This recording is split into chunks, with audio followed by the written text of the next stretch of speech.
Dear students, आज हम problem करेंगे स्टीम नोजल की, जिसमें कि हमें फाइनल वेलोसिटी निकालनी है और क्रॉस सेक्शन एरिया निकालना है एग्जिट ऑफ नोजल पे।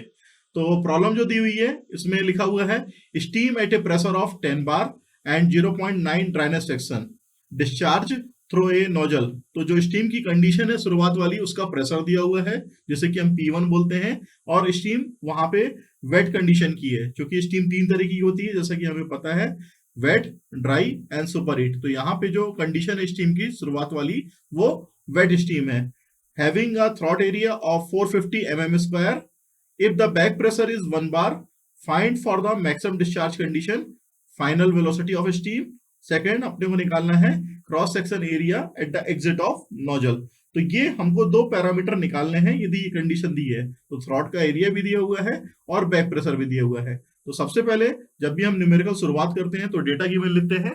तो यहां पे वही काम करेंगे, डेटा गिवन। तो जो इनिशियल प्रेशर है, जिस प्रेशर पे स्टीम पास हो रही है, 10 बार दिया है। x1 जो है 0.9 वेट स्टीम है। जो A2 है, जैसे कि थ्रॉट एरिया बोल रहे हैं, ये 450 mm स्क्वायर है, और इसी को हम चेंज कर सकते हैं मीटर स्क्वायर में। तो 450 इंटू 10⁻⁶ मीटर स्क्वायर हो जाएगा। P3 जो है, जैसे कि हम बैक प्रेशर बोल रहे हैं, 1 बार दिया हुआ है। हमें जो फाइंड आउट करना है, पहला है V3, जैसे कि हम फाइनल वेलोसिटी बोल रहे हैं स्टीम की, और दूसरा हमें निकालना है A3, जो कि क्रॉस सेक्शन एरिया है एट एग्जिट पोर्शन। तो चूंकि स्टीम की कंडीशन यहाँ पे वेट है, इसके हिसाब से जो P2 की वैल्यू रहेगी, उसके लिए फार्मूला रहेगा 0.582 P1। ये फार्मूला स्टैंडर्डाइज है, तो 0.582 P1। तो यहाँ से हम P2 की वैल्यू निकाल सकते हैं। जो हमारे फार्मूले यूज होंगे उसमें पहला फार्मूला ये रहेगा। दूसरा फार्मूला मास के लिए, जो कि हमें पता है A2 V2 upon X2 VG2 होता है, और इसी को यदि एग्जिट में हम ले जाएं तो A3 V3 upon X3 VG3 रहता है। तो इसके लिए हमारे पास एक डायग्राम रहेगा जिसमें कि हम दिखाएंगे कि स्टीम किस तरीके से एक्सपांड हो रही है नोजल के अंदर, जिसे कि हम मोले डायग्राम बोलते हैं। और मोले डायग्राम का मतलब होता है HS डायग्राम। तो ये सैचुरेशन कर्व रहता है। अब इनिशियल कंडीशन जो स्टीम की है वो वेट है और 10 बार पे है। तो हमें ये ध्यान रखना पड़ेगा कि जो प्रेशर की कंडीशन है वहां से हम स्टीम को एक्सपांड कर रहे हैं। तो ये P1 प्रेशर की लाइन है, और यहां से हम मान के चल रहे हैं यहाँ पे ड्राइनेस सेक्शन की जो वैल्यू है x1 की 0.9 है। इसी तरीके से जो दूसरा प्रेशर है जिसके लिए हमने फार्मूला लिखा है, उसकी लाइन यहाँ पे है। और तीसरा जो प्रेशर है, जैसे कि हम बैक प्रेशर या एग्जिट प्रेशर बोल रहे हैं, ये P3 है। तो स्टीम का एक्सपांशन यहां से हो रहा है। तो स्टीम की कंडीशन शुरुआत वाली वेट थी, तो आफ्टर द एक्सपांशन, चूंकि आइसेंट्रोपिकली कर रहे हैं, तो उधर का प्रेशर अपना, जैसे कि C पॉइंट बोल रहे हैं बैक प्रेशर पे, यहां पे भी स्टीम के प्रेशर के अकॉर्डिंगली स्टीम की जो कंडीशन रहेगी वो वेट रहेगी। तो यहाँ पे जो B पॉइंट पे ड्राइनेस मिल रही है ये X2 है, और C पॉइंट पे जो ड्राइनेस मिलेगी ये X3 मिलेगी। तो यहाँ पे जो हमें वैल्यू मिल रही है मॉलेट चार्ट से, P1 प्रेशर हमारे पास था 10 बार। अब जो P2 प्रेशर है उसके अकॉर्डिंगली यहाँ पे जो हमने देखा, क्योंकि ये 10 बार दिया हुआ था, जब यहाँ पे हम पुट करेंगे तो 0.582 इंटू 10, तो ये हमारे पास निकल के आएगा 5.82 बार। तो हमारे पास P2 प्रेशर भी आ गया, P1 प्रेशर दिया हुआ है, P3 प्रेशर दिया हुआ है। सारे प्रेशर के अकॉर्डिंगली यहाँ पे एंथैल्पी की वैल्यू और ड्राइनेस फ्रैक्शन की वैल्यू को हम नोट डाउन कर लेंगे। तो जो X2 की वैल्यू है ये 0.87 निकल के आ रही है। जब हम वेट स्टीम को पास करेंगे नोजल के अंदर से 10 बार कंडीशन पे, तो after the expansion, isentropic expansion, steam की जो ड्राइनेस रहेगी वो 0.87 रहेगी। और जो x3 है फिर उसको हम फर्दर एक्सपांडन करेंगे, तो यहाँ पे जो ड्राइनेस आएगी 0.80 आएगी x3 की वैल्यू। तो P2 अभी हमने निकाल लिया है, P1 हमारे पास चूंकि दिया हुआ था तो उसके अकॉर्डिंगली हमने P2 की वैल्यू निकाल ली है। अब जो मॉलेर डायग्राम्स हमें वैल्यू मिलेगी, यहाँ पे इसको हम H1 दे देंगे A पॉइंट पे, B पॉइंट पे हम बोल देंगे इसकी H2 की value enthalpy H2, C point पे यहाँ पे हम बोल देंगे वैल्यू S3। तो फ्रॉम मॉलेर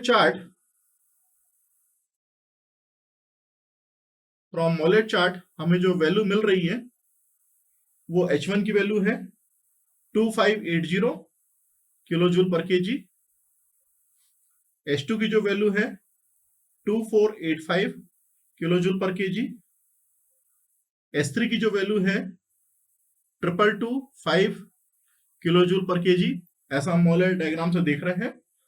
X2 की वैल्यू 0.87 और X3 की वैल्यू 0.80, जो कि हमने यहाँ पे मॉलेर चार्ट से ली है। अब यहाँ पे जो हीट ड्रॉप है,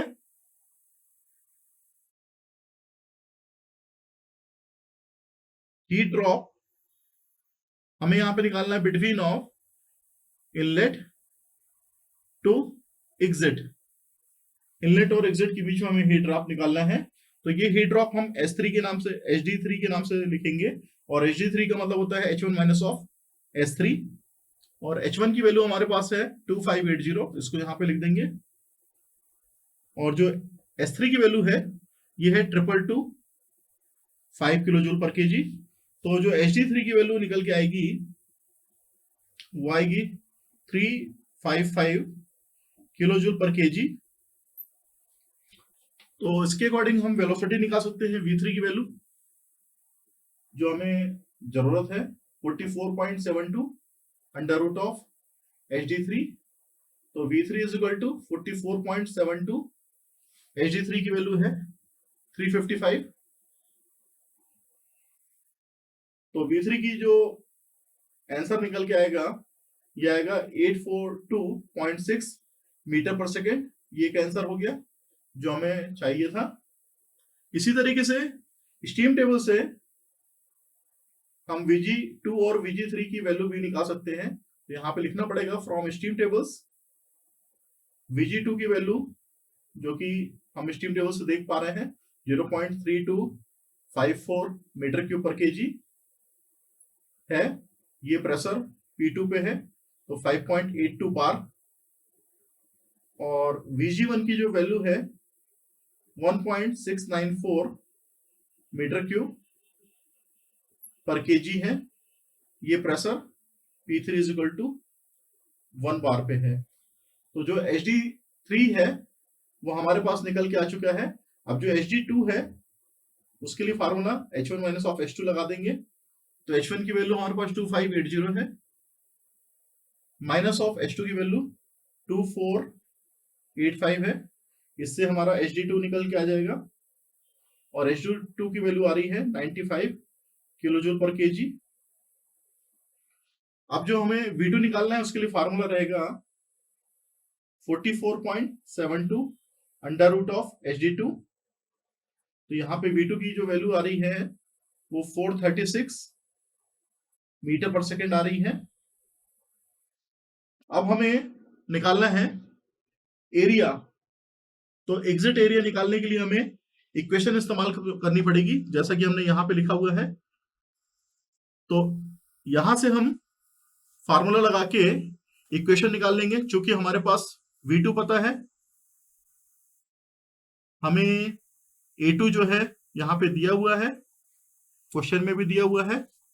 उसके बाद X2 की वैल्यू हम निकाल के आ चुके हैं यहाँ पे 0.87 मॉलेर डायग्राम से। Vg2 की भी वैल्यू हमने निकाल ली है, ये Vg2 की वैल्यू लिखी हुई है। फिर A3 की वैल्यू हमें चाहिए है, निकालना है इसको, इसी वैल्यू को हमें निकालना है। V3 की वैल्यू हमें यहाँ पे निकल के आ चुकी है, ये हमने आपको यहाँ पे 842.6 निकाली मीटर पर सेकेंड। X3 की वैल्यू ये भी हमारे पास निकल के मॉलेर चार्ट से आई है 0.80।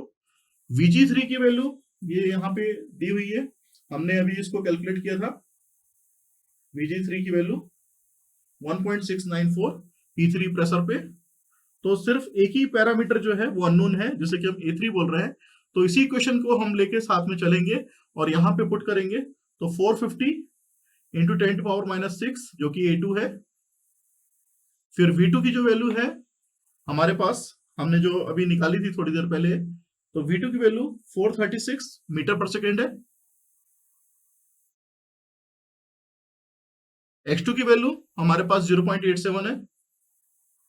Vg2 की वैल्यू जो हमको रिक्वायर्ड है यहाँ पे वो हम लिख देंगे, जो कि हमने स्टीम टेबल से रीड करी है अभी, इक्वल टू A3 जो हमें निकालना है इंटू V3 की वैल्यू 842.6 है, इसको यहाँ पे पुट कर देंगे, अपॉन X3 की वैल्यू 0.80 यहाँ पे रख देंगे, मल्टीप्लाई बाई Vg3 की वैल्यू हमारे पास 1.694 मीटर के ऊपर केजी है। तो सिर्फ एक ही पैरामीटर जो है वो अननोन है, जो हमें पता नहीं है।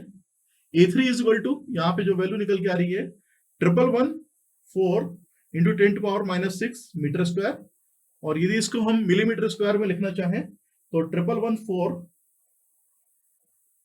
mm स्क्वायर लिख सकते हैं, और यही हमारा आंसर हो जाएगा।